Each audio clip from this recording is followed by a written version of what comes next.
오늘 하이델베르그 요리문답 34주일 34문, 35문 두 문을 같이 공부하도록 하겠습니다. 우리 94문 같이 읽고 답하겠습니다. 시작. 제1계명에서 하나님께서 요구하시는 것은 무엇입니까?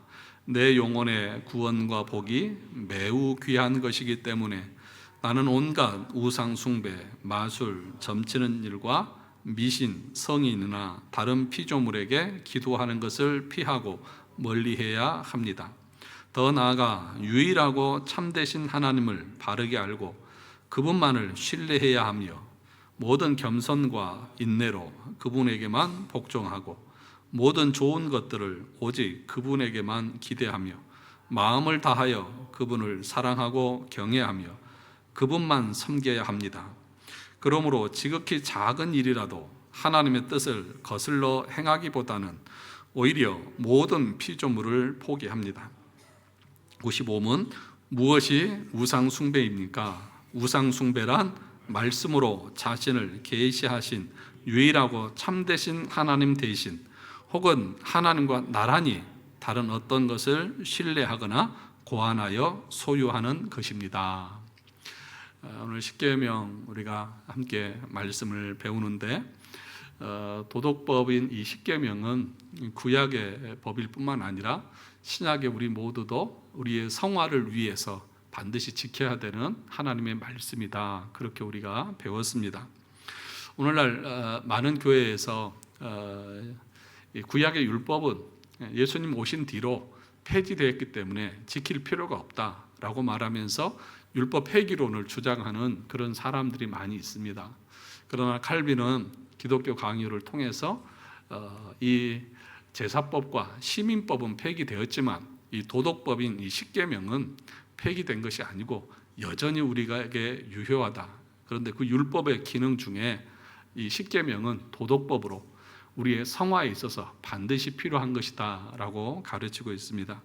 그래서 오늘은 지난주는 우리가 이 십계명의 서론에 대한 것들을 함께 공부했고 오늘은 이제 이 1계명에서 하나님께서 우리에게 요구하시는 내용이 무엇이냐.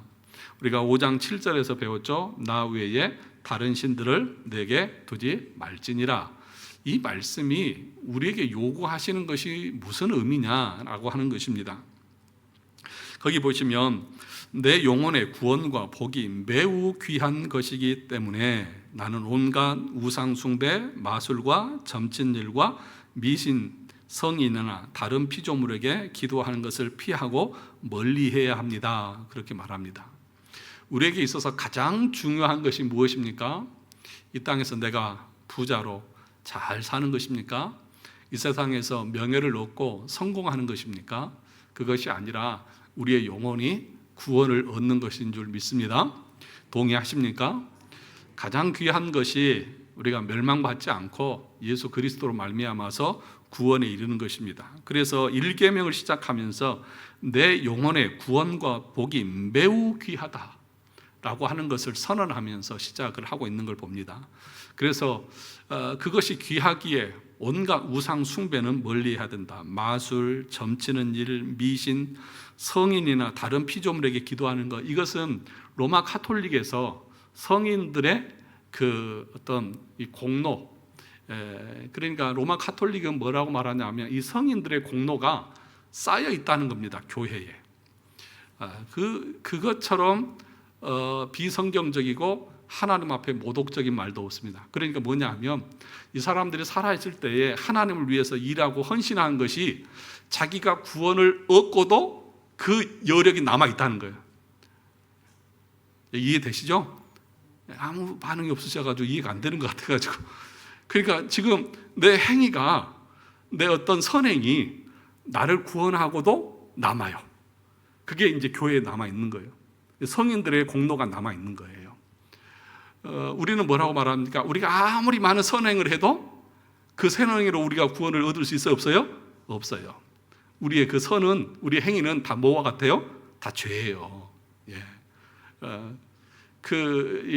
이사야 64장에서 말하고 있는 것처럼 누더기 같은 거예요. 예. 그런데 로마 카톨릭은 자기 성인의 공로가 남아있다고 말하는 거예요. 그 사람들이 기도하고 그것들에 대해서 기도하면 그 공로가 자기에게 온다는 거죠. 그런 거 하지 말라는 것입니다. 더 나아가서 유일하고 참되신 하나님을 어떻게 알고요? 바르게 알고 바르게 알아야 된다. 그러니까 지식적으로 하나님에 대해서 올바로 공부하고 알아야만 그 다음에 그분을 신뢰해야 하며, 그러니까 바르게 알지 못하면은요, 우리가 하나님을 어떻게 섬기냐 하면 미신처럼 섬깁니다. 미신이 뭐예요? 하나님을 하나님으로 올바로 알지 못하고 하나님을 미신처럼, 그러니까 큰 나무 밑에서 비나이다 그러면 자기에게 복을 주는 것처럼 하나님을 그렇게 생각하는 거예요. 그러니까 올바른 지식이 없는 사람들의 모든 신앙생활 그 열심은 다 죄고 그들은 미신으로 우상 숭배한 것과 다르지 않다. 무슨 얘기냐면 자기 자신이 하나님을 상상하고 만들어서 섬기는 거예요. 올바른 지식이 없이 그냥 덮어놓고 믿는 사람들은 자기가 하나님을 상상하는 거예요. 아, 하나님은 이런 분일 것이다. 그런데 그 상상이라고 하는 것이 인간의 마음속에 부패한 것에서 드러나는 세상의 그 부패한 그것들이 내 안에 들어와서 그런 식으로 하나님을 섬기는데, 그것은 곧 미신을 섬기는 것이고 우상 숭배와 다르지 않는 거죠. 자, 그 밑에 한번 보겠습니다. 여기서 다 설명을 해본 뒤가 안 되니까, 자, 2페이지 보겠습니다. 그래서 1계명에서 우리에게 요구하시는 것이 뭐냐? 그것의 6가지로 하이델베르크 요리문답은 설명합니다. 첫째, 같이 읽어볼까요? 하나님은 1계명을 통해 우리로 온갖 외적인 우상 숭배를 피할 것을 요구하십니다. 그래서 기독교 외에 다른 종교 또는 여러 가지 마술, 미신 믿는 것, 또 점집에 가서 점을 치는 것, 로마 카톨릭처럼 성자에게 기도를 한다든지 하는 것은 다 하나님 앞에 뭡니까? 가증한 우상 숭배가 된다. 거기 가로쳐놔서 제가 뭐라고 써놨죠? 젊은이들이 심심풀이로 타로 점을 치잖아요. 막 카드로, 여러분 길거리 가다 보면 타로 점 쳐줍니다. 이런 것들 많이 보셨죠? 그런 것을 청년들이 심심풀이로 재미삼아로 보는데, 그런 것도 하면 된다 안 된다? 안 된다. 악은 뭐라도 버리라? 모양이라도 버리라. 흉내라도 내지 말라. 네. 그런 우상 숭배, 하나님이 금하시는 것들은 심심풀이라도 하지 말고 그냥 경험 삼아서, 나 이거 안 믿어요. 그 안 믿는데 왜 하냐고. 그 심심풀이로 이렇게 연인들이 가서 점쳐보고 우리 둘이 궁합이 맞는지 안 맞는지 한번 그냥 따져보고, 아니 우리가 그걸 믿어서가 아니고 그냥 한번 해보는 거예요. 재미삼아서로 하지 말라고. 하나님을 재미로 섬기냐고. 그 하나님의 영광 앞에 하나님이 금하신 것을 재미로 하냐고. 그래서 안 된다고. 알았죠? 청년들 알았죠? 왜 이쪽을 안 봐? 이쪽을 봐요. 자, 하이델베르크 요리문답은 두 번째로 성경에서 계시하는 참 하나님을 바르게 알아가야 할 것을 1계명에서 요구합니다. 왜냐하면 바르게 알지 못하면, 그리고 계속해서 바르게 성경의 가르침을 배우지 아니하면 결국에는 뭐라고요? 성경이 말하는 하나님이 아닌 예수님, 성경이 말하는 하나님이 아니라 자기 자신이 상상한 하나님을 섬기게 된다는 거죠. 그것이 곧 미신이고 우상 숭배다. 그러니까 여러분들의 하나님은 어떤 하나님이냐? 예를 들어서 여러분이 알고 있는 예수님에 대해서, 하나님에 대해서 한번 설명을 해보세요. 그럴 때 여러분들은 어떻게 설명을 해야 되느냐? 교리적인 가르침과 지식의 근거에서 하나님을 얘기해야 돼요. 그러니까 여러분들 기도할 때도요, 기도를 그냥 내가 하고 싶은 대로 하는 게 아니고요, 올바른 교리적인 가르침을 가지고 그 올바른 교리 위에서 기도를 하셔야 돼요. 그것이 참된 기도입니다. 그러니까 내가 하고 싶은 기도 다 한다, 하나님은 무슨 기도는 다 들어주신다, 이렇게 얘기하는 것이 아니고 어떻게 기도해야 되는 거예요? 교리적인 가르침 위에서 기도해야 되는 거예요. 예를 들어서 그러면 마지막에 우리가 기도하고 나면 다 어떻게 마무리를 합니까? 예수 그리스도의 이름으로 기도합니다 라고 말했을 때에 그 의미가 뭐예요? 그러니까 내가 뭘 구해도 마지막에 예수님의 이름으로 기도합니다 라고만 하면 하나님이 다 응답해 주시는 겁니까? 그 말은 예수님의 가르침대로 기도합니다, 예수님께서 가르쳐 주신 그 가르침대로 기도합니다라고 하는 의미가 포함되어 있는 거죠. 그러면 여러분의 기도가 마지막에 예수 그리스도의 이름으로 기도합니다라고 하는 그 말을 할 만큼 말씀에 근거해서 기도하고 있습니까? 그러니까 여러분, 기도를 단순하게 그냥 했던 습관대로 절대 하시면 안 돼요. 우리가 지금 오후 예배 교리를 공부하고 또 수요일마다 기독교 강의를 공부하면서 하나님이 어떤 분이고 우리가 또 기도를 어떻게 해야 되는지를 알고 그것에 근거해서 기도하는 거예요. 그리고 나서 예수 그리스도 이름으로 기도합니다, 그렇게 말하는 것이지, 교리적인 근거 없어, 성경적으로 기도한 내용이 아니야, 하나님이 말씀한 내용이 아니에요. 그래서 우리가 이제 이 십계명이 끝나면 뒤에 이제 주기도문이 나오거든요. 이 6가지의 그 간구의 내용이 나오거든요. 그 간구의 내용에 근거해서 우리가 기도하는 거죠. 그러면 이제 이렇게 얘기하면 이제 기도를 못 하겠네. 목사님이 또 내 기도하는 거 가지고 또 저거 기도 아닌데 막 이러면 어떡하지? 그런 염려하지 마세요. 그걸 여러분들이 염두에 두고 기도하시고 그렇게 여러분들의 기도를 훈련하고 세워가는 훈련을 하라는 얘기죠. 그거 아니면 기도 안 된다 이렇게 얘기하는 게 아니에요. 꼭 그렇게 생각하시는 분들이 간혹 있더라고요. 자, 그 다음 보겠습니다. 그런 면에서 모든 비성경적인 교리를 주장하는 이단은 모두 다 뭐 하는 자들이라고요? 우상 숭배자들입니다. 그런데 이런 우상 숭배의 죄는 비단 이단만의 문제가 아니라 바로 오늘날 우리 모두의 문제라는 것입니다. 왜냐하면 정통 교단에 소속되어 있어도 여전히 우리 마음속에 여러 가지 잘못된 신관, 그러니까 하나님에 대해서 잘못된 생각을 가지고 있는 것이 많이 있다는 것입니다. 더 나아가서 구원의 교리도 올바르게 알지 못하는 그런 상태에 있다는 것입니다. 이단들처럼 본질적인 부분에 있어서 파괴적이고 심각한 오류는 아닐지라도 언제나 그런 방향으로 나아갈 수 있는 성향이 우리 모두에게 있다는 것입니다.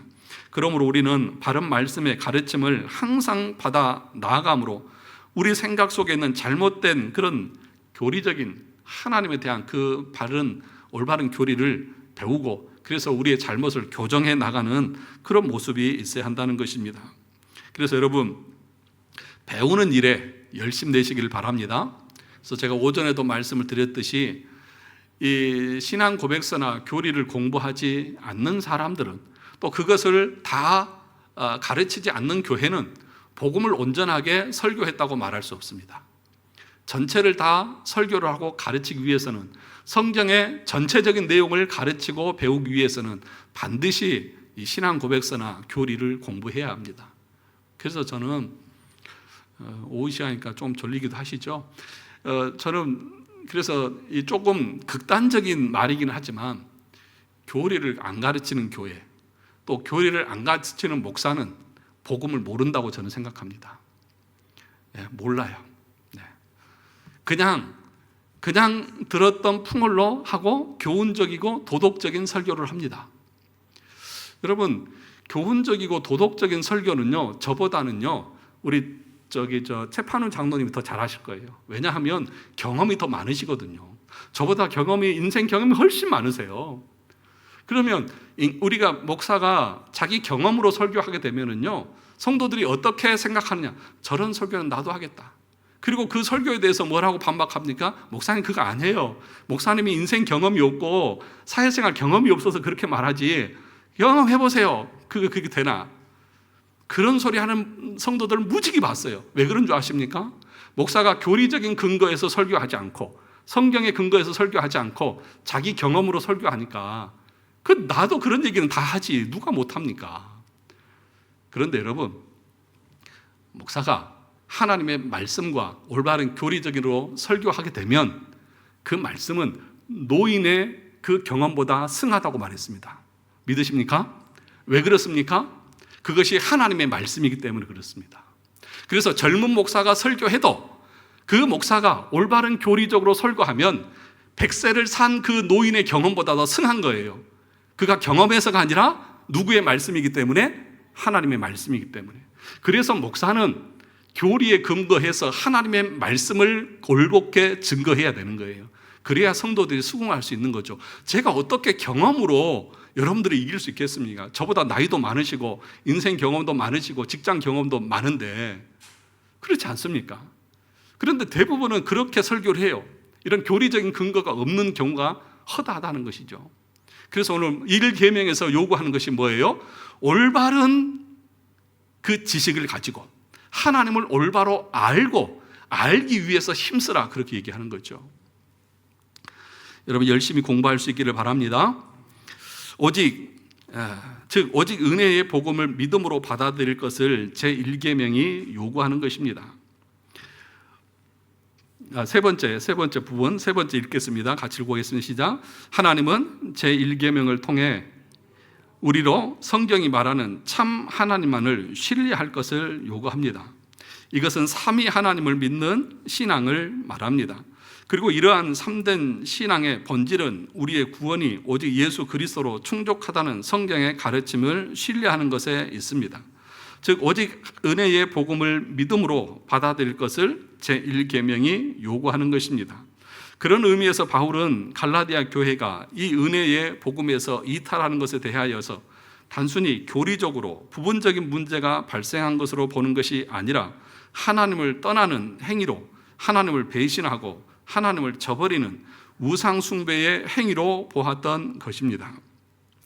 루터는 이런 말을 한 적이 있습니다. 자기 의를 내세우려는 행위 구원론이야말로 가장 보편적이고 악한 우상 숭배다. 그러니까 바울이 갈라디아서 1장에서 내가 전한 복음 외에 다른 복음을 전하는 자들은 하늘에서 내려온 천사라 할지라도 뭘 받을지어다? 저주를 받을지어다. 다른 복음을 전하는 자들은 저주를 받을지어다. 그러니까 삼위일체 하나님에 대한 참된 복음을 전하지 않고 여기 루터가 말했던 것처럼 자기 의를 내세우려고 하는 행위 구원론으로 빠지는 사람들은 저주를 받을지어다. 그러니까 바울은 오직 은혜 이렇게 얘기했는데 나중에 올라온 유대인들이 갈라디아 교회 성도들을 향해서 그래 맞아, 예수를 믿어야 구원받는 건 맞는데 그것뿐만 아니라 율법도 지켜야 돼, 행위가 있어야 돼, 그래야 너희의 구원이 참된 것이 되는 거야, 이렇게 가르쳤잖아요. 그러니까 갈라디아 교회 성도들이 어떻게 됐습니까? 바울의 그 교훈에서 떠나서 아 그래? 그럼 우리가 행도 따라야 되는구나 라고 갔잖아요. 그래서 바울이 말하는 것이 뭐예요? 다른 복음, 내가 전한 복음 외에 다른 복음을 전하는 사람, 그러니까 루터가 말하고 있는 것처럼 자기의 의를 내세우려는 행위 구원론이야말로 가장 보편적이고 악한 뭐라고요? 우상 숭배라고요. 여러분의 행위로 구원을 이룰 수 있습니까? 없습니까? 없어요. 오직 은혜입니다. 5절에도 말씀드렸듯이 하나님께서 창세전에 우리를 뭐 하셨어요? 선택하셨어요. 우리를 예정하셨어요. 그 예정 때문에 은혜로 우리가 구원받는 것이지 우리 어떤 선함이나 공로나 행위, 그래서 하나님께서 외적인 어떤 것들의 영향을 받아서 우리를 구원하시는 것이 아니에요. 그것에 대해서 우리가 분명하게 믿어야 한다는 것입니다. 그 밑에 3페이지 밑에 단락 보겠습니다. 그러면 신약시대 사람들은 우상 숭배의 죄를 많이 안 짓게 되었느냐? 그럼 구약의 이스라엘 백성들은 우상 숭배를 많이 했고 신약의 우리들은 어떻습니까? 우리는 뭐 이렇게 무슨 금송아지를 만들지도 않고 뭘 뭐 만들어서 섬기지도 않으니까 우리는 우상 숭배를 많이 안 하는 거죠. 그것이 아니라 우상 숭배의 대상과 방식이 어떻다고요? 바뀌었습니다. 다른 신이 우상이 아니라 우리가 하나님보다 더 사랑하는 것이 있으면 그것이 뭐다고? 우상이 되는 것이다. 그래서 오늘날의 우상은 뭐냐? 뭐가 우상이에요? 재물이 우상이 되고 사람이 우상이 되고 쾌락이 우상이 되어져 있는 시대가 바로 오늘날 신약의 시대라는 거죠. 디모데후서 3장 4절 같이 읽어보겠습니다. 시작. 배신하며 조급하며 자만하며 쾌락을 사랑하기를 하나님 사랑하는 것보다 더하며. 이 말세가 되어졌을 때 사람들에게 나타나는 증상을 말하면서 바울이 디모데에게 말세가 되면 사람들이 자긍하고 돈을 사랑하고 부모를 거역하고 하면서 쾌락 사랑하기를 하나님 사랑하는 것보다 더하도다. 그러니까 자기 만족이에요. 자기 기쁨이에요. 그러니까 인간이 자기 자신이 우상이 되어져 버릴 때가 참 많이 있습니다. 자식이 우상이고 물질이 우상이고 자기 의가 우상이 되어져 있는 우상 숭배가 오늘날에도 더 만연되어지고 있다는 것이죠. 여러분을 조금 이렇게 무시하고 그러면 기분 나쁘시죠? 그렇지 않습니까? 누군가가 나를 얕보고 무시하고 그러면 기분 나쁘시죠. 그리고 정당한 대우를 받지 못하면 속이 불편하시죠. 나는 이 정도는 대우를 받아야 된다는 생각들이 다 가지고 있으세요. 자기 자신이 정말 하나님 앞에 비천한 존재고 나는 어떤 취급을 받아도 나는 마땅하다, 이런 생각을 가지고 있는 사람들이 극히 드물어요. 여러분, 하나님 앞에서 그런 마음을 가질 수 있기를 주님의 이름으로 축원합니다. 그 마음이 있어야 됩니다. 의지적으로라도. 의지적으로라도. 자, 그 밑에 보겠습니다. 무엇보다도 신약 성경이 증거하는 가장 강력한 우상은 바로 자기의라고 하는 우상입니다. 우상 숭배의 피라미드의 제일 꼭대기에 있는 우상 숭배가 바로 뭐죠? 행위 구원론입니다. 많은 사람들이 돈과 명예와 쾌락이 우리의 우상이 될 수 있다고 생각하지만 자기의를 내세우는 것이 우상을 숭배하는 것이다라고 하는 생각을 하지 않는다는 것입니다. 그러나 성경은 분명히 말합니다. 그것이야말로 이 세상에서 가장 교묘하게도 하면서도 가장 악한 우상 숭배라는 것입니다.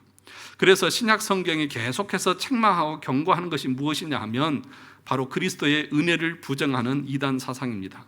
거짓 교사들과 그들이 가르친 다른 복음이야말로 신약의 저자들에게 있어서 초대교회가 직면한 가장 큰 문제였던 것이죠.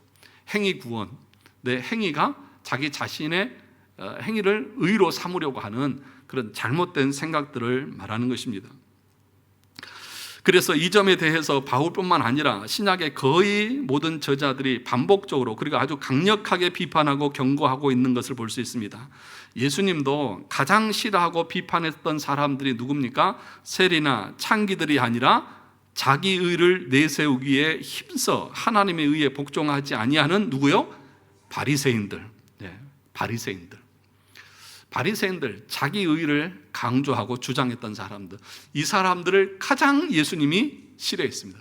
이 독사의 자식들아. 그래서 너희들은 온 세상을 돌아다니면서 구원받을 자를 모았다가 더 지옥 백성을 만드는 자들이다 라고 할 정도로 우리 주님이 책망했습니다. 그 사람들이 생각하고 있는 것이 뭐예요? 자기의. 나 정도는 돼야지. 그래서 우리가 알고 있는 것처럼 누가복음 18장에 보면 바리새인과 세리의 기도가 나오잖아요. 세리는 가슴을 치면서 주여 나는 죄인으로서이다. 그렇지만 이 바리새인은 어떻게 해요? 아주 그 아름다운 옷을 입고 끌리는 옷을 입고 두 손을 높이 들면서 하나님, 나는 저 세리와 같지 않으면 감사합니다. 일주일에 몇 번씩 금식하고 11조도 드리고 뭣도 하고 하면서 자기의 행위를 의로 삼으려고 하는 그런 그릇된 모습을 보여주었잖아요. 이게 가장 악한 자기 숭배라고 하는 것이죠. 그래서 여러분, 제가 여러 번 여러분들에게 강조를 드리지만 내 행위를 강조하고 내 행위를 드러내려고 하는 것처럼 악한 것이 없어요. 그것이 뭐라고요? 우상숭배예요. 우상숭배. 자기 의를 드러내려고 하는. 그래서 여러분, 하나님 앞에 봉사하고 헌신하는 것은 내 의를 드러내고 내가 이런 공로를 자랑하기 위해서가 아니라 하나님께서 나를 창세전에 택하여 자녀 삼아주신 그 은혜에 뭐 해서요? 감사해서. 그래서 하나님을 찬양하는 것이고 그 위엄의 영광을 돌려드리는 것이고 그 헌신하고 근면하게 하나님을 열심히 섬겨 나가는 거죠. 우리는 받아서 한 것이지 받기 위해서 하나님을 섬기는 것이 아니잖아요. 그래서 우리가 십계명 서문에서도 뭐라고 말했습니까? 하나님이 이 십계명을 요구하기 전에 뭐라고 말했습니까? 나는 너를 애굽 땅 종되었던 너희를 구원해낸 여호와다. 그 여호와가 구원해내고 나서 너희가 하나님의 백성으로 지키면서 살아야 될 율법을 주신 것이 그게 십계명이잖아요. 그러니까 여러분들이 하나님 앞에서 봉사하고 헌신하는 것은 내가 구원받기 위해서도 아니고 내 어떤 공로를 통해서 뭔가 더 큰 은혜를 받아내기 위해서도 아니라 이미 다 받으셨어요. 받으셨어요? 안 받으셨어요? 대답 안 하시는 분들은 뭐예요? 다 받으셨어요? 안 받으셨어요? 구원 받으신 분들은 에베소 1장에서 바울이 말한 것처럼 하늘에 신령한 모든 복을 우리가 받았어요. 하늘에 신령한 모든 복이 뭐라고요? 하나님께서 나를 창세전에 예정하고 선택해서 불러서 그리스도 안에서 구원하신 복이요. 이 복 받으셨죠? 그럼 다 받으신 거잖아요. 그럼 뭘 더 달라고 그러세요?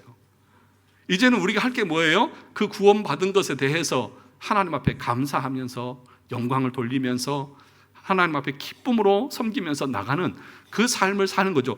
이게 하나님께서 창세전에 예정하고 선택하신 사람들이 살아가는 길이에요.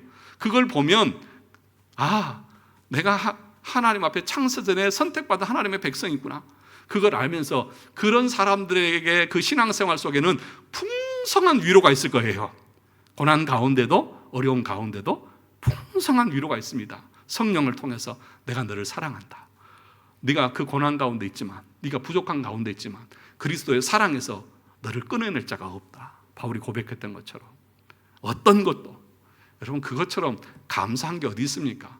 하나님이 나를 붙들고 계시니까 누가 나를 뺏어가지 못한 것이지 내가 하나님을 붙들고 있는 게 아니에요. 여러분, 여러분이 붙들고 있는 게 아니라 누가 붙들고 있다고요? 하나님이 붙들고 있다고요. 좀 가까이 있으면 누가 좀 해보라고 그러겠는데, 여러분, 제가 여러분의 손을 잡고 제가 놓지 않으면 여러분들 뺄 수 있어요, 없어요? 목사님 정도는 제가 이길 수 있어요, 이런 사람이 있는 것 같은데 그런 얘기가 아니라 내가 꽉 쥐고 있고 내가 놓지 않으면 여러분 나갈 수 있어요, 없어요? 없잖아요. 그때 여러분들이 쥐고 있다고 하면 힘이 빠지면 어떻게 돼요? 놓칠 수도 있잖아요. 하나님은 절대로 놓지 않으신다고. 그것이 우리에게 진정한 위로 아니에요? 내가 비록 연약하고 죄인이지만. 자, 그래서 여러분, 자기 의를 내세우려고 하는 행위를 강조하려고 하는 그것처럼 악하고 음란한 우상 숭배가 없다는 것을 기억하십시오. 그래서 여러분, 교회가요, 보니까 평안한 교회는요, 자기 자랑이 없어요. 자기 의를 드러내려고 하는 사람이 없어요. 그런데 여러분, 이 사람이 이걸 했어요? 진짜 했어요. 안 하고 말하는 게 아니에요. 하고 했다고 얘기하면 옆에서 뭐라고 그래요? 아이고 수고하셨네, 이렇게 얘기하는 것이 아니라 뭐 잘났다고 자기 생색내네 이러면서 다 뭐라고 그래요. 여러분 안 그래요? 저만 그런가요? 아니 저만 그런 것처럼 시침이 뚝 떼고 그렇게 앉아 계시는데, 여러분 인간이요, 남 잘하는 것을 보면 박수 쳐주기보다는 시샘하고 샘내고 또 이렇게 시기하는 것이 인간의 모습이에요. 우리 교회는 그런 분이 없기 때문에 보이지 않게 이렇게 숨어서들 열심히 이렇게 해주셔서 너무 감사한데, 그것이 많으면 많을수록 교회가 어떨까요? 시끄럽죠. 서로 시기, 질투, 분란, 지 잘났다고 그러고 그런다고 그러겠죠. 여러분, 아무도 모르게 하고 그냥 주님이 하셨어요. 그냥 저를 통해서 그냥 하신 거지 저는 아무것도 아니에요. 저는 단지 도구, 통로에 불과한 것이지 제가 아무것도 없어요.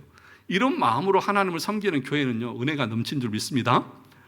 그런 거예요. 열심히 봉사하고 나서도 사도 바울이 뭐라고 말했습니까? 내가 한 것이 아니라 하나님의 은혜입니다. 바울이 안 했어요. 다 했죠. 모든 사도들보다 더 많이 수고했어요. 죽을 고비도 몇 번을 넘겼어요. 자기 자랑할 만하잖아요. 너희도 나처럼 해라 이렇게 말할 수 있잖아요. 그런데 바울이 뭐라고 말해? 내가 한 거 아닙니다. 하나님이 은혜 주셔서 한 거지. 자, 네 번째 보겠습니다. 네 번째로 제1계명은 모든 겸손과 인내로 복종할 것을 요구합니다. 참 하나님을 하나님으로 알고 그분을 주요 왕이요 구세주로 모신 자의 마땅한 삶은 바로 감사함으로 절대적으로 하는 삶? 복종하는 삶을 사는 것입니다. 구속함을 받은 피조물은 그렇게 헌신하며 복종하는 데서 뭘 느낀다고요? 가장 큰 행복을 느낀다. 제가 그래서 여러 번 반복해서 강조한 것이 있죠. 그게 뭐예요? 하나님에게 영광이 되는 것만이 여러분에게도 행복이 될 줄 믿습니다. 여러분에게 행복하고 여러분의 즐거움이 되는 것은 여러분에게 독이 됩니다. 동의를 안 하시네.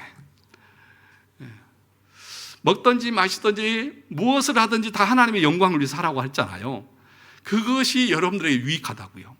근데 여러분 자신을 위해서 뭔가를 하고 있는 것은요, 다 육체의 소욕에서 나와서 여러분들을 그릇된 길로 하게 하고 망치는 역할을 하는 것이지 절대로 여러분에게 유익하지 않아요. 여러분, 우리 주님께서는 돈을 사랑하지 말라고 했잖아요. 근데 여러분도 돈을 좋아하잖아요. 그 돈을 좋아하면 어떻게 된다고요? 돈을 사랑함이 일만하게 뿌리가 된다고요. 그러니까 여러분들이 돈을 사랑하고 여러분 좋아하는 대로 하면 그것이 독이 돼서 여러분 망쳐요. 그런데 돈을 사랑하지 말라. 하나님을 더 사랑하게 되면 그것이 여러분의 영혼을 살릴 줄 믿습니다. 그러니까 여러분들 이것을 머릿속에 꼭 간직했으면 좋겠어요. 내가 말하고 행동하고 결정하는 것이 진짜 하나님의 기쁨을 위해서 내가 하고 있느냐. 그것이 하나님의 기쁨이 된다고 하면 그 결과가 여러분들에게도 복이 될 것입니다. 그걸 믿으시고 주님을 위해서 충성하고 헌신하고 나갈 때 하나님 절대로 공짜가 없어요. 공짜가 없습니다. 하나님은 우리가 행한 것보다 더 많은 것으로 갚아주십니다.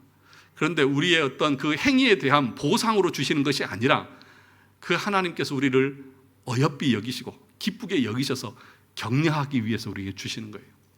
그래서 늘 그것을 이 균형을 잡으셔야 돼요.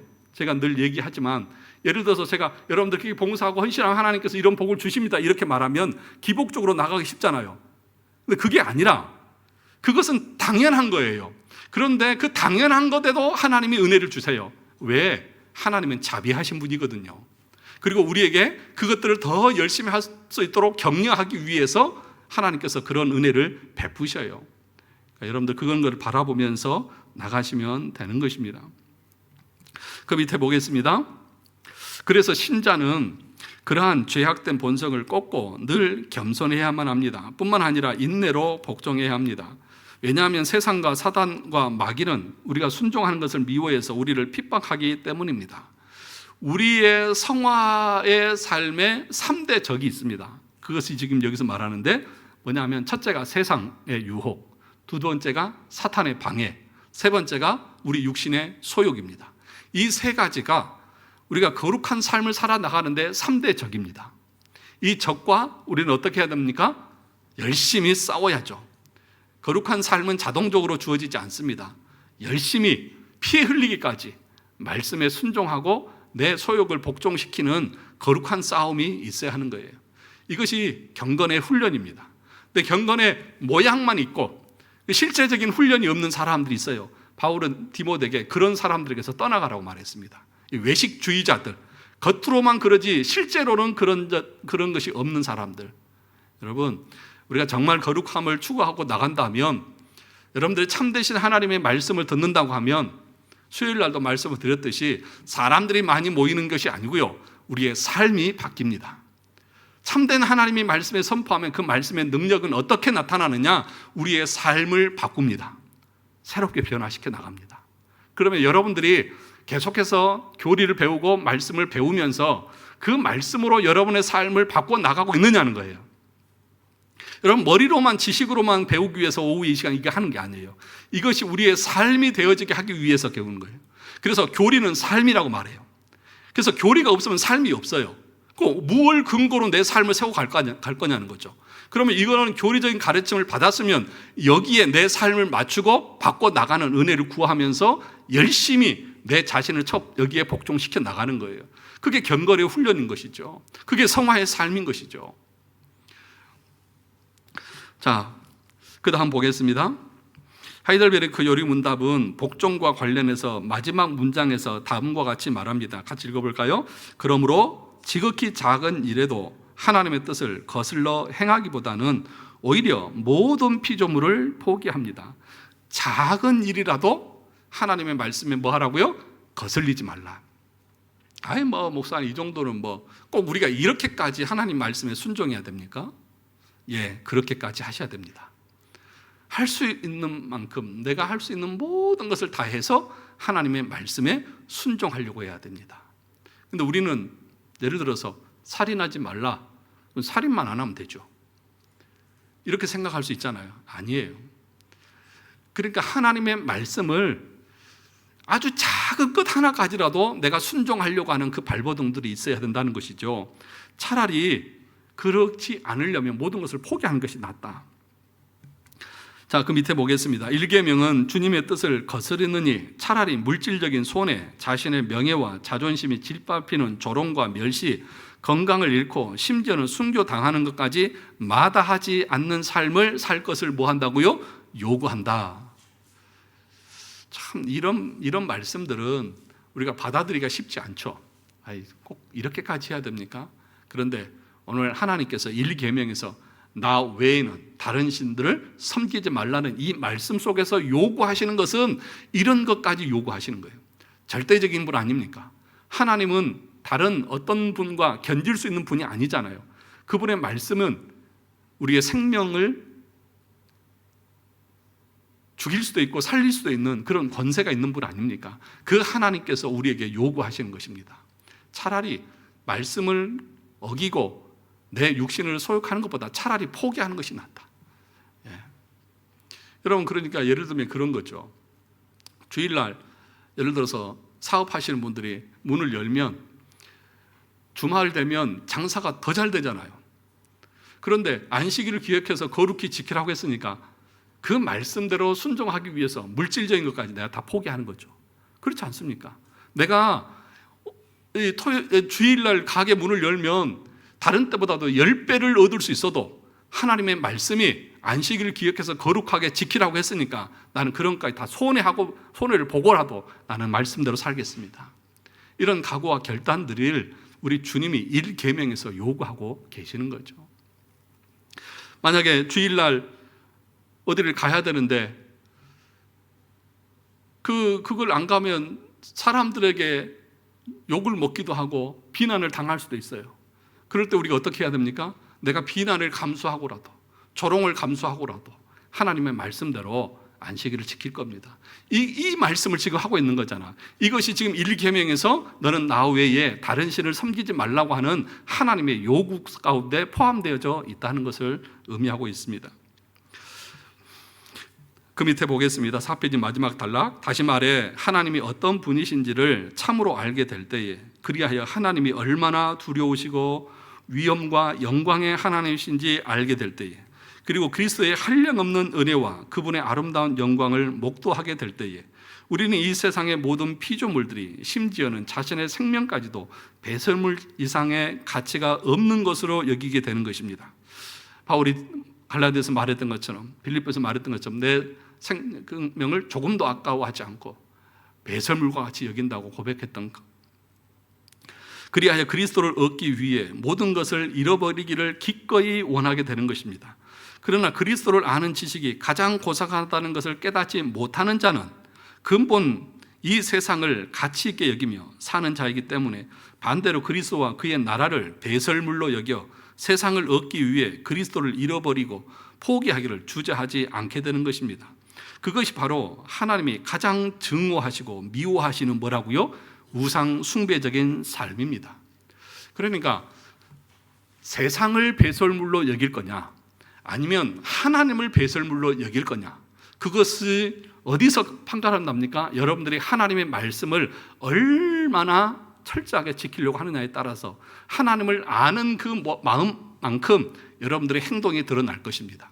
정말 하나님의 영광과 위엄과 권세와 능력을 아는 사람들은 바울과 같이 하나님을 아는 지식이 가장 고상하고 다른 것은 다 배설물과 같다고 말하면서 그것에 가치를 두지 않겠지만, 하나님에 대해서 절대적으로 알지 못하는 사람들은 오히려 반대로 세상의 가치와 물질과 명예와 이것을 가장 귀한 것으로 여기고 하나님에 대해서는 뭐처럼 여겨요?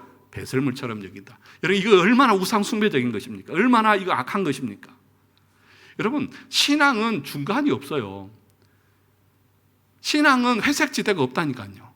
전부 아니면 아무것도 아니에요.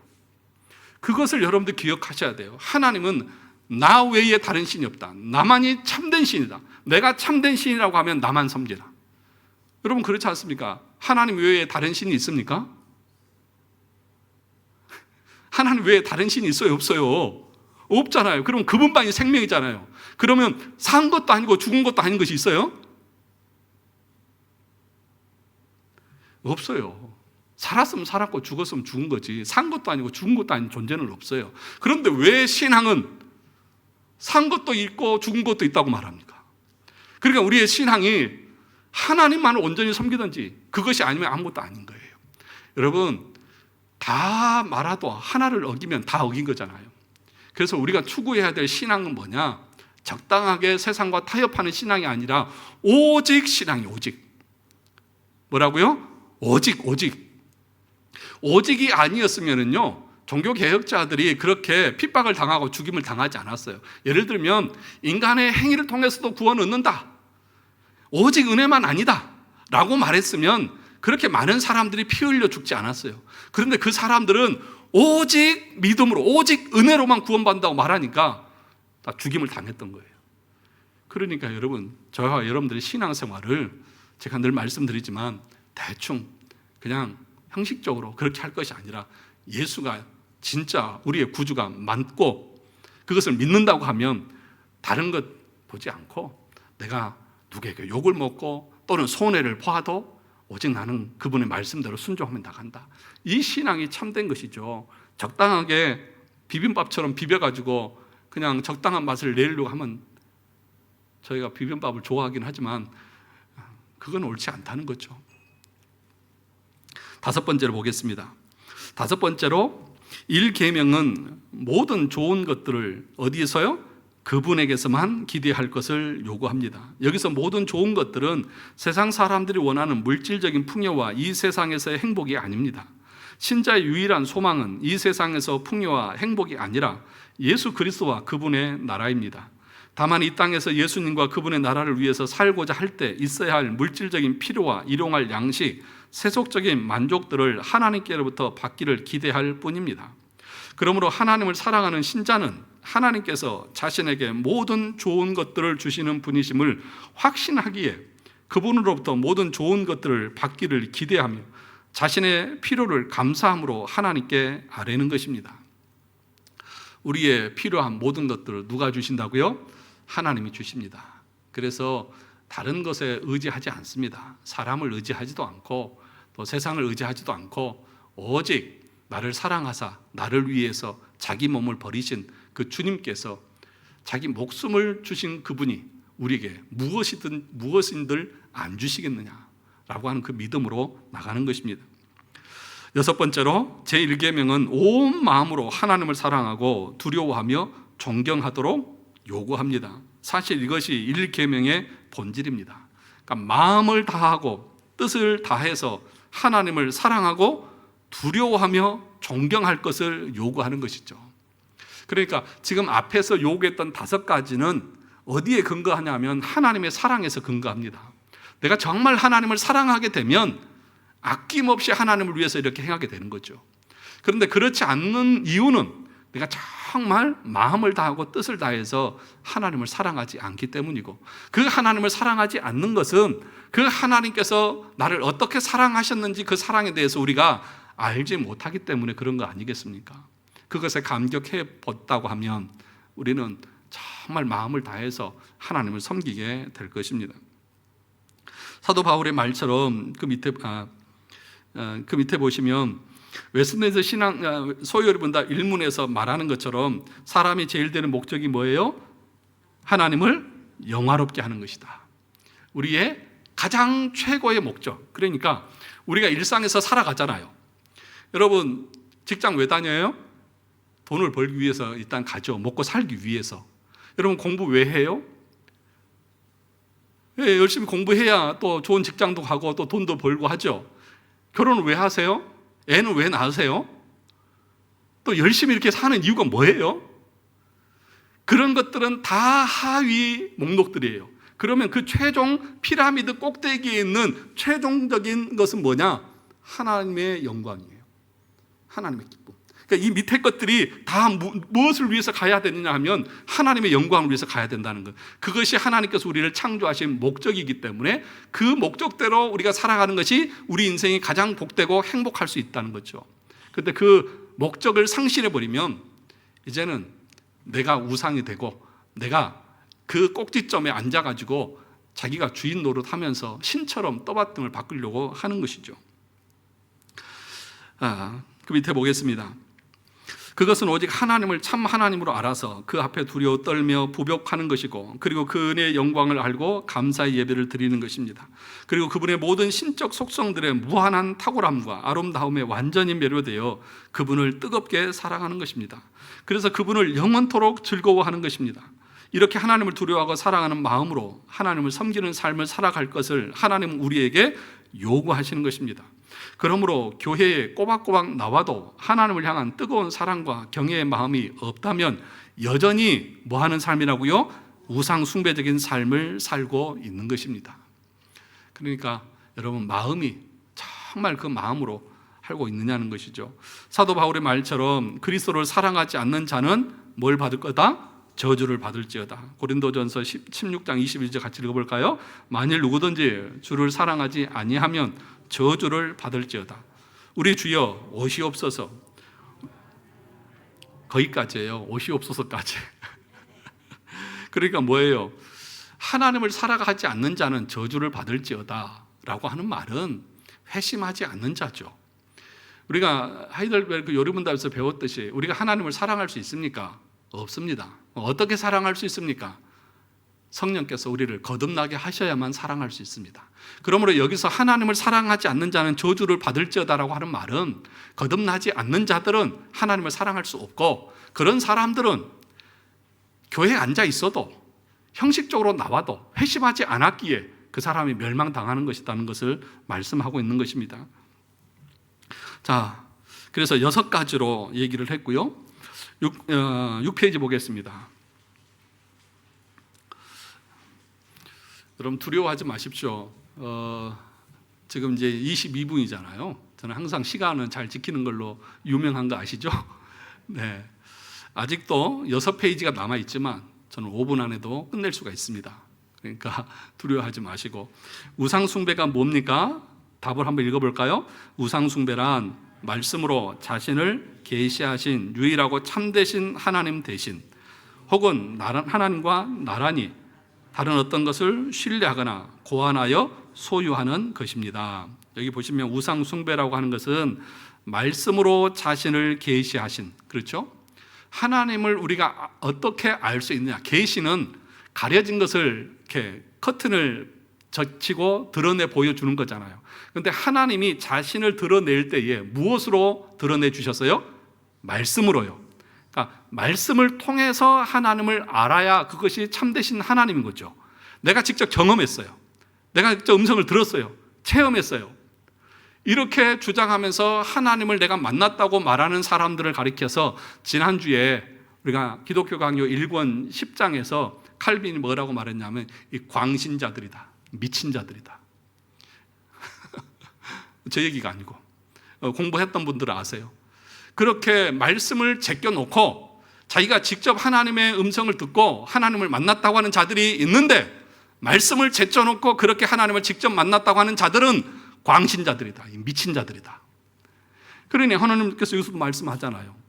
하나님이 자기를 무엇으로 계시하셨어요? 말씀으로요. 그러면 하나님을 알기 위해서는 하나님의 말씀을 공부해서 그 계시된 내용들을 알아야 우리가 하나님을 알 수 있는 거죠. 그 다음에 뭐라고 말합니까? 계시하신 유일하고 참되신 하나님. 유일하고 참되신 하나님. 그러니까 참되시다고 하는 말은 다른 모든 신들은 거짓이라는 거죠.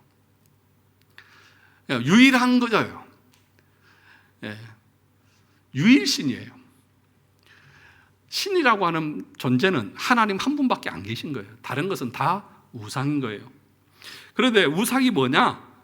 유일하신 그 하나님과 나란히 동등하게 놓는 것이라든지, 하나님을 신뢰하는 것보다도 다른 어떤 것을 더 신뢰하는 것을, 그리고 우리 인간이 고안해낸 것들을 더 신뢰하는 것을 우상숭배라고 그렇게 말하고 있다는 것이죠. 그런데 그 밑에를 보시면 하이델베르크 요리문답은 우상숭배에 대해서 2가지 종류가 있다는 것을 말합니다. 하나는 참 하나님을 빼버리고 하나님 자리에 다른 하나님을 올려놓고 섬기는 것이고, 다른 하나는 하나님과 나란히 다른 것을 올려놓고 같이 섬기는 것입니다. 뭐가 더 나빠요? 하나님을 제껴놓고 자기가 하나님처럼 말하는 것과 하나님도 섬기고 자기가 좋아하는 것도 섬기고 나란히 섬기는 것, 어떤 것이 더 나쁜 것 같으세요? 둘 다 나쁘긴 하는데, 예를 들면 얘기를 들어놨지만 한 사람이, 부부가 바람이 나서 나 당신하고 이혼할란다, 이혼해 주라, 나 저 여자하고 살란다, 이 사람하고 그냥 이 사람도 살고 나는 너하고 이혼도 안 하고 너랑 같이 살란다, 누가 더 나쁜 것 같아요? 두 번째가 더 나쁘다고 말할 수도 있겠죠. 아주 뭐가 뭔지 모르는 사람 같아요. 그런데 우리가 영적으로 그런 상태에 있다고 말합니다. 여러분들 하나님을 떠납니까? 안 떠납니까? 안 떠나잖아요. 하나님도 섬긴다고 하면서 여러분 마음에 또 뭐 더 섬겨요? 다른 것도 섬기고 좋아하잖아요. 여러분들 아주 나쁜 사람들이에요. 아주. 방금 여러분 입으로 얘기했잖아요. 두 번째가 더 나쁘다고. 그것이 우리의 상태라는 거예요. 그것을 하나님께서는 하지 말라는 거예요. 온전히 하나님만을 섬기든지 아니면 아닌 거예요. 그래서 이런 비유를 듭니다. 여러분, 시계가, 저 뒤에 시계가 있지만 5시간 틀린 시계가 더 위험해요? 아니면 5분 정도 틀린 시계가 더 위험해요? 무슨 말인지 이해를 못 하시는 것 같아서 제가 말씀드릴게요. 여러분, 5시간 완전히 딱 봐도 저 시계 5시간이 늦네? 이렇게 생각하면 사람들이 어떻게 생각할까요? 어떤 약속이 있으면 그거 감안하고 가겠죠. 그런데 5분이 늦어요. 그러면 저거 맞는 것 같은데? 별 차이 안 나는데? 그러다가 비행기 놓치면 낭패 아니에요. 그러니까 정말 위험한 것은 뭐냐? 여러분, 조금 다른 거예요. 그게 이단이잖아요. 조금 다른 거예요. 사입이나 다른 종교는 완전히 다르니까 우리가 그건 거들떠 보지도 않아요. 그런데 교회 안에 교리가 약간 달라, 조금 달라. 그게 더 뭐하라고요? 더 위험한 것이고 그것이 교회를 더 좀먹고. 그러니까요, 여러분, 교리는 정확하고 말씀은 정확하게 배우셔야 돼요. 그래서 히브리서 4장 12절에 하나님의 말씀은 살았고 운동력이 있어 좌우의 어떤 날선 검보다도 예리하여 우리의 혼과 영과 관절과 골수를 찔러 쪼개기까지 한다. 그래서 여러분, 설교는요 예리해야 되는 거예요. 하나님의 말씀이 선포될 때에 두리뭉실하게 칼날이 무뎌져 가지고 무도 못 자르는 것처럼 그렇게 설교하면 안 돼요. 여러분의 생각 속에 있는 죄, 여러분의 마음 속에 있는 죄를 하나님의 말씀으로 선포할 때 다 들추어내요. 찔러 쪼개기까지 한다. 이 말은 여러분의 생각과 마음 속에 있는 그 모든 거짓되고 악하고 음란한 것들 다 들추어 내버린다는 거예요. 해부를 해버린다는 거예요. 그것이 설교예요. 그렇게 설교해야 되는 거예요. 그래야만 여러분의 삶이 통해가 나오고 회개가 나올 거 아니에요. 그런데 제가 여러분들의 죄를 지적하지 말라고요? 그럼 말씀을 그냥 저도 연구 안 하고 공부 안 하고 책 안 보고 그냥 제 경험으로 여러분에게 복 주실 줄 믿습니다. 열심히 믿으면 하나님 복을 주십니다. 예. 세상에 이런 사람도 많이 있잖아요. 내가 아는 누구는 이렇게 헌신하고 봉사했더니 이런 복을 받았습니다. 여러분 자녀에게도 그런 복을 주실 것입니다. 저도 얼마든지 할 수 있어요. 얼마나 쉬워요. 그런데 여러분, 교리를 공부하고 이렇게 설교하려고 하면 시간이 얼마나 더 많이 드는 줄 아세요? 기독교 강의를 공부하고 만들어서 여러분들에게 하려면 이게 정확해야 되기 때문에 이 책 참고하고 저 책 참고하고 이게 맞는지 저게 맞는지 확인해보고 얼마나 시간이 많이 드는 줄 아세요? 아세요? 모르세요? 여러분, 이게 중요해서 그렇다는 거예요. 그러니까 하나님의 말씀을 뜨문뜨문 듣지 마시고 정말 예리하게 목사도 설교해야 되고 그것을 여러분들이 찔림을 받을 줄 알아야 돼요. 그것이 설교를 올바로 하는 것이지 그냥 여러분 기듣기 좋고 기분 좋아라고 하는 것이 설교가 아니에요. 사도들이 그랬잖아요. 내가 사람을 좋게 하나님을 좋게 하랴. 내가 사람을 좋게 했다고 하면 내가 하나님의 종이 아니다. 사람들 듣기 좋은 소리 얼마든지 할 수 있어요. 그런데 하나님의 말씀은 여러분이 듣기가 싫어요. 왜냐? 우리의 죄를 책망하고 우리의 부패한 것들을 드러내기 때문에. 그게 설교예요. 그러니까 목사님 왜 설교를 그렇게 세게 하세요? 이런 말 저한테 하지 마세요. 그 말은 목사님 저 지옥 가게 내버려 두세요. 그 말과 똑같은 거예요. 아시겠어요? 동의를 안 하시네. 아멘을 하셔야 되는데 동의를 안 하셔. 큰일이네. 자, 그 나머지 부분을 여러분들이 읽어보시면 다 알 수가 있습니다. 그래서 이 중요한 것은 뭐냐? 우상 숭배가 요즘에는 앞에서는 우리 자신이라고 말했잖아요. 이제 그 뒤에서는 하나님과 같이 놓는 게 뭐예요? 하나님 자리에 놓는 게 뭐예요? 요즘은 물질이 하나님의 자리를 대신하죠. 그런데 하나님은, 우리 주님께서는 뭐라고 말씀했습니까? 마태복음 6장 24절 7페이지 밑에 세 번째 단락 보시면, 한 사람이 두 주인을 섬기지 못할 것이니 혹 이를 미워하고 저를 사랑하거나 혹 이를 중히 여기고 저를 경히 여김이라. 너희가 하나님과 재물을 겸하여 섬기지 못한다. 여러분 분명하게 기억할 수 있었으면 좋겠습니다. 경히 여긴다고 하는 말은 소홀히 여기고 경멸한다는 거예요. 예.